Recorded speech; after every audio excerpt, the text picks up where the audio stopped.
네, 이 대표가 바꿔달란 재판부로부터 중령을 선고받은 이화영 전 부지사.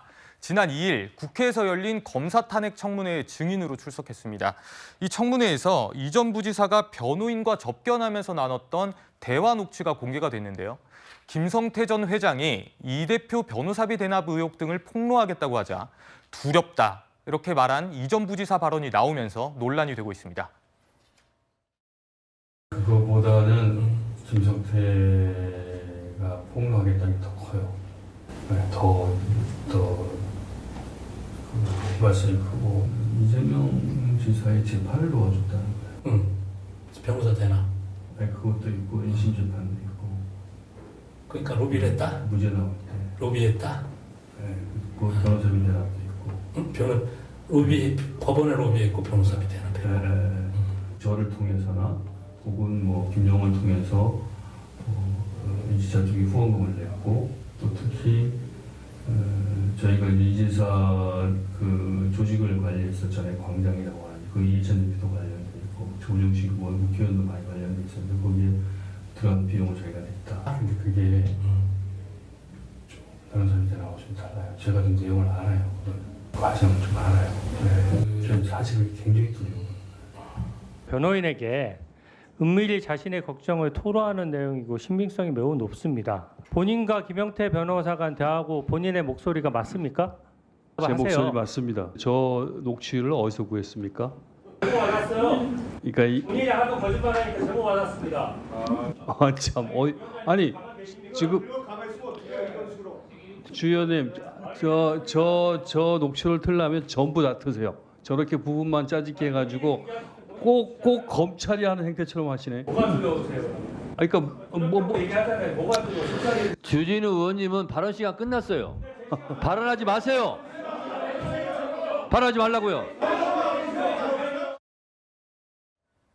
국민의힘 주진우 의원이 공개한 녹취록인데요. 김수인 평가님, 이화영 전 부지사가 굉장히 두렵다 이런 얘기를 녹취록에서 하네요. 네, 뭐 녹취록에서 한 얘기로는 그 김성태 씨가 어떤 것을 폭로하려고 한다라고 하는 내용을 얘기를 하고 있고 그 내용에 대해서 이제 변호인 측에서는 뭐 그건 이미 어느 정도 알고 있는 거 아니냐, 뭐 변호사비 대납 의혹이라든지 이런 것들 알려진 거 아니냐라고 하니까 조금 더 얘기를 하고 있어요. 뭐 법원에 대한 로비 의혹이라든지 이런 부분에 대해서 좀 추가적으로 얘기를 하고 있는데 그렇다면 이제 어쨌든 김성태 씨가 어떤 행위를 할 것인지 여기에 대해서 일단 두렵다라고 하는 건 확실한 것 같고 다만 이제 남아 있는 거는 그것이 팩트 정말 진실이기 때문에 그것이 폭로될까 봐 두려운 것인지 아니면 그 진실 여부를 떠나서 폭로 그 자체의 효과 그것만으로 이제 세상이 좀 시끄러워지는 것 이것이 두렵다는 것인지 이런 부분은 조금 해석의 여지는 좀 남아 있지 않은가 이렇게 보여집니다.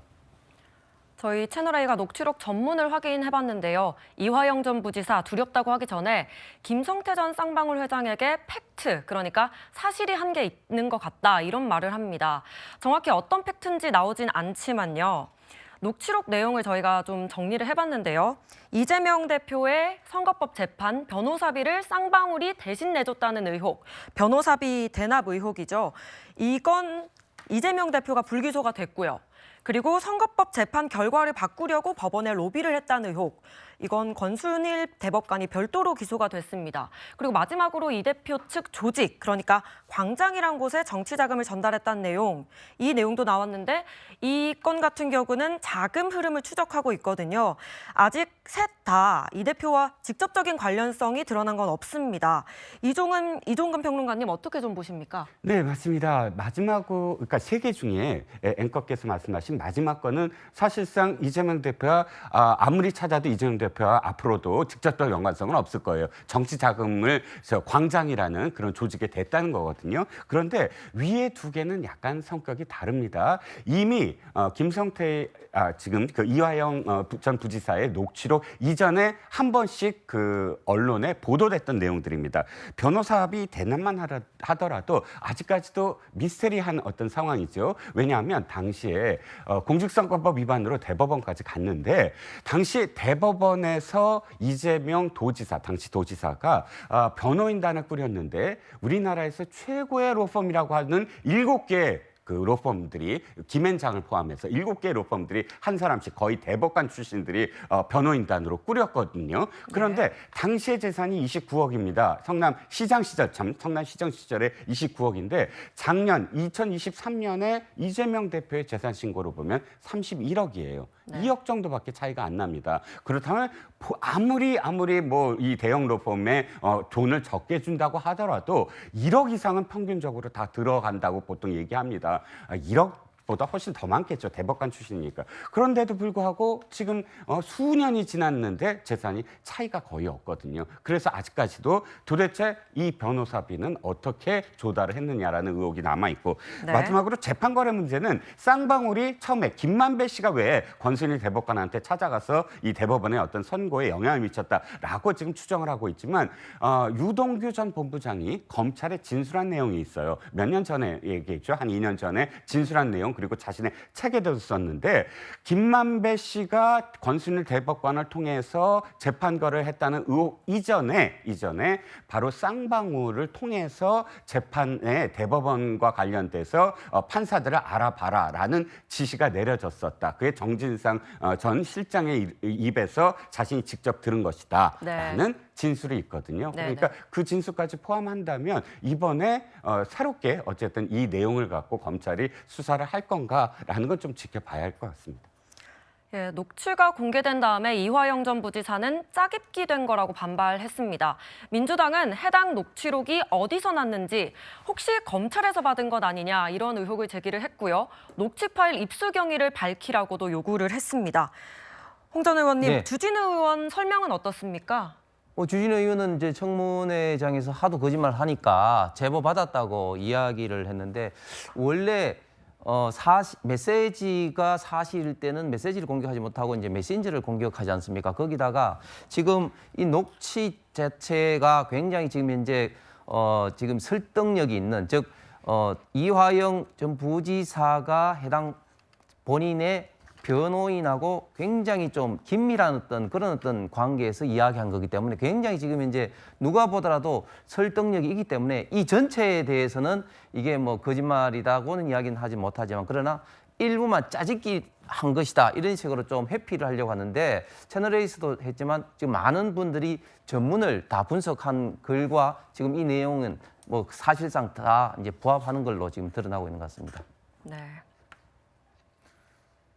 청문회 직후에 수원지검은 이 재판에 영향을 미치려는 거 아니냐 이런 입장을 내기도 했는데요. 김수민 평론가님, 이 이화영 녹취 파장 좀 어떻게 전망하십니까? 네, 일단 이 녹취가 공개가 된 거는 이화영 씨 측의 의도하고는 반대로 돌아가는 것 같아요. 왜냐하면 뭐 딱 확정할 수는 없다고 할지라도 어쨌든 이제 정반대 오히려 이제 이화영 씨 측에게 불리한 그렇게 해석되거나 상상될 소지가 있는 이런 대목이 나와버렸기 때문에 좀 파장이 이제 좀 다른 쪽으로 가는 것 같습니다. 그리고 사실 이제 민주당도 이제 생각을 해봐야 될 것이 아까 전에 제가 언급을 했지만 민주당에서는 이제 이재명 대표뿐만 아니라 이화영 전 부지사도 무죄다라는 논리를 갖고 있는 것 같은데 사실 그게 아닐 수도 있어요. 왜냐하면 이제 예를 들어서 대북 송금 사건에서 방북 추진에 대해서는 부지사가 도지사한테 보고를 했는데 그런데 이제 대북 송금에 관해서는 도지사를 기망했을 가능성 이런 것도 같이 생각을 해볼 수 있는 거거든요. 그리고 이화영 전 부지사 최근에 술판 회유 의혹 이런 거에 대해서 너무 진술이 흔들렸어요. 그럼 민주당 입장에서도 사실 이 전 부지사하고 같이 세팅이 돼버리면 당으로 오히려 손해가 온다는 점 이런 점들도 좀 같이 염두를 하고 앞으로 대응을 하는 게 어떨까 이런 생각이 듭니다. 저한테 기회가 없을까 제가 말씀을 꼭 드리고 가야 될 것 같은데요. 첫 번째 녹취록은 전문을 들어보면 이게 누가 제출한 건지 아십니까? 변호인 측에 제출한 거예요. 이화영 변호인 측에서 이 녹취록을 법원에 제출한 거고요. 네. 이화영 부의사 측의 변호인이 왜 이걸 제출했겠습니까? 저 내용 전문을 들어보면 김성태가 조작을 할 것 같아서 걱정이라 하면서 이 얘기를 하는 거예요. 이런 내용 갖고 김성태가 검찰과 조작을 할 것 같은 우려가 있다고 얘기하면서 본인의 변호인에게 이화영 부지사가 얘기하는 거예요. 그 내용이 다 빠진 상태에 짜깁기를 했다고 얘기하는 거고요. 그러니까 지금 마치 여기에 있는 내용이 다 사실인 것처럼 얘기를 하고 있는데 지금 김성태가 검찰과 조작을 하기 위해서 이런 내용들을 가지고 조작을 할 가능성이 있다는 걸 이화영 부지사가 지금 변호인한테 털어놓고 있는 장면이에요. 네. 그 전체를 다 들어보지 않고 짜집기한 내용만 가지고서 마치 이게 사실인 것처럼 얘기하는 것 저는 전혀 동의할 수 없고요. 이 녹취록이 어디서 나오게 됐느냐에 대해서 의문을 갖는 것도 변호인이 재판부에 제출한 거예요. 그러면 누가 검찰이 갖고 있을 거고 재판부가 갖고 있을 거고 그리고 변호인이 갖고 있겠죠. 그래서 의심을 하는 겁니다. 주진우 의원이 검찰 출신이시잖아요. 물론 모르겠어요. 어디서 제보를 받으셨는지는. 그러나 이렇게 갑자기 제보가 들어왔고 아니 너무 갑자기 저는 제보를 받았다고 생각하는 게 당일날 청문회에서 화면을 띄우지도 못했어요. 한 장만 띄우고 전체 녹취록의 그 문자 내용들을. 그러니까 아마 급하게 준비하신 것 같아요. 제가 볼 때는. 그러니까 이 청문회가 진행되는 과정에 아마 어딘가 제보를 받은 것 같아요. 그 제보를 누구한테 받았냐고 의심하는 것은 이게 혹시나입니다. 검찰에 제보한 게 아닌가 하는 의심이 든다는 얘기를 하는 겁니다. 그건 사실관계 저는 모르겠어요. 다만 그래서 전문을 다 들어보고 이 내용이 왜 녹취가 됐는지 하는 부분들을 확인하는 게 필요하다고 저는 봅니다.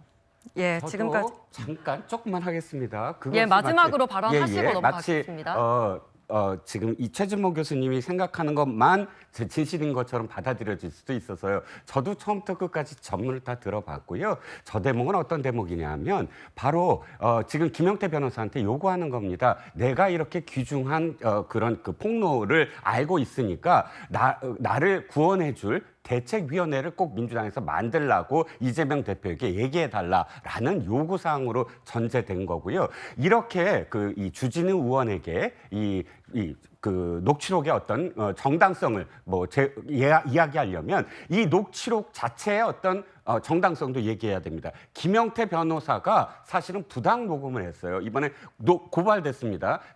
변호인 접견에는 녹음할 수가 없어요. 그렇지만 김영태 변호사가 뭔가 녹음기를 갖고 와서 녹음을 했거든요. 그것도 사실은 불법적인 행위입니다. 그런데 그것을 오마이뉴스에 전달한 것도 사실은 그건 불법적인 거예요. 그러니까 처음부터 끝까지 정확하게 다 다뤄야 된다는 겁니다. 예, 활발한 토론이 벌어졌는데요. 저희는 이화영 전 부지사 녹취 관련해서 살펴봤고요.